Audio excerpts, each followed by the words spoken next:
Subaru started making the WRX in 1992 and up to this day, it is still in production. To stay in line with its rally heritage, the WRX and STI models had all-wheel drive, stiff suspension and a turbo 4-cylinder engine. The name WRX actually stood for World Rally Experimental. This is what makes this car a very popular choice for tuners and racers.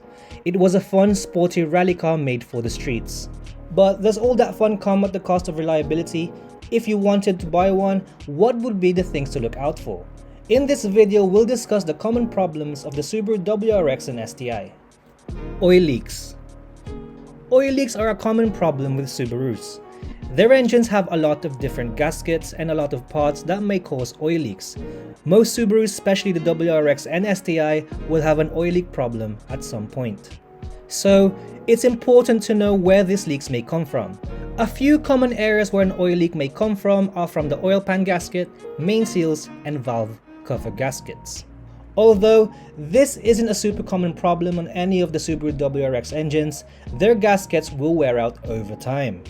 So we shouldn't really say that oil leaks are a severe issue for the WRX, since it's natural for engines to develop an oil leak as they age. So if you're looking to buy an older WRX or STI, it's a good idea to check them for oil leaks. Misfiring. Another problem you might come across with owning a Subaru WRX is engine misfire. It rarely happens, but when it does, a misfire usually indicates that there's another problem with the engine. It's more common on turbo engines though, because they usually burn through spark plugs and ignition coils faster. This is actually more of a maintenance thing rather than a problem. If you're planning on buying a used older WRX or STI and it's misfiring, the most common things you will need to check are the ignition coils, fuel injectors, spark plugs, and carbon buildup. Worn spark plugs and ignition coils are two of the most common causes of WRX's misfiring. Worn injectors may also be a cause of a misfire. The DI or direct injection Subaru engines can also misfire because of excess carbon buildup. But this usually happens around 100,000 miles. So if you have a low mileage Subaru WRX and STI, there is nothing to worry about anytime soon. It's a common maintenance thing on DI engines because there isn't any fuel flowing over the intake valves to keep them clean. Internal engine failures. There are many moving parts internally on an internal combustion engine that can fail without warning. They are more of a serious problem compared to the ones I mentioned earlier because these can actually result in engine failure. Unfortunately, the WRX and STI engines are not famous for having internal strength. But this isn't really a problem if you're keeping the engine stock. Internal engine problems usually take place when tuning and modding comes into play.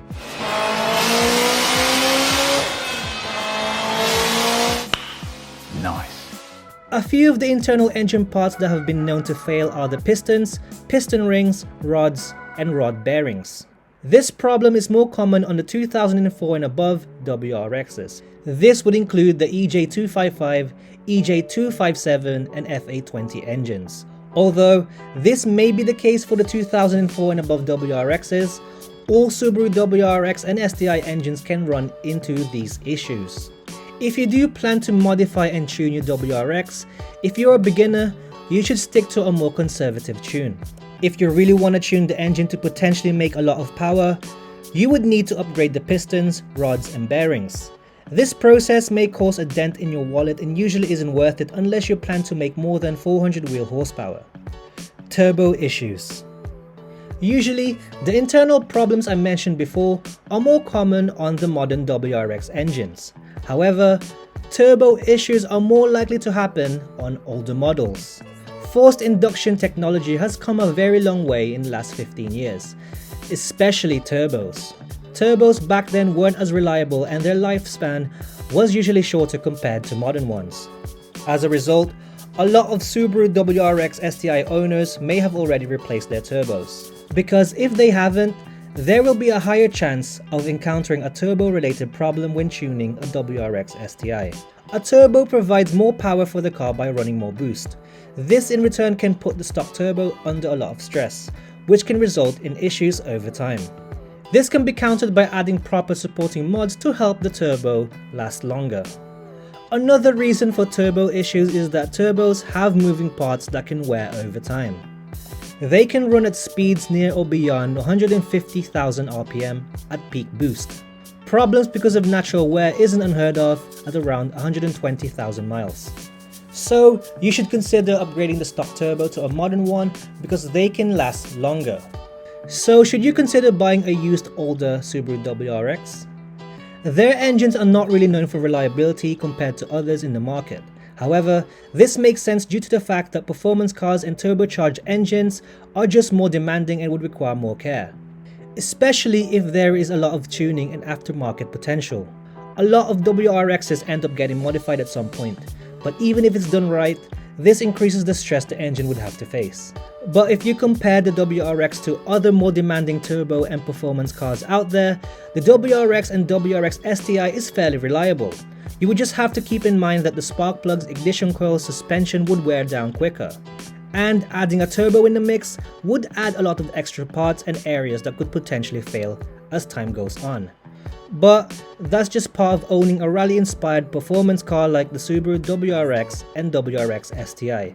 Are there any more common problems the Subaru WRX suffers from that we didn't include in this list? I would love to know in the comment section below.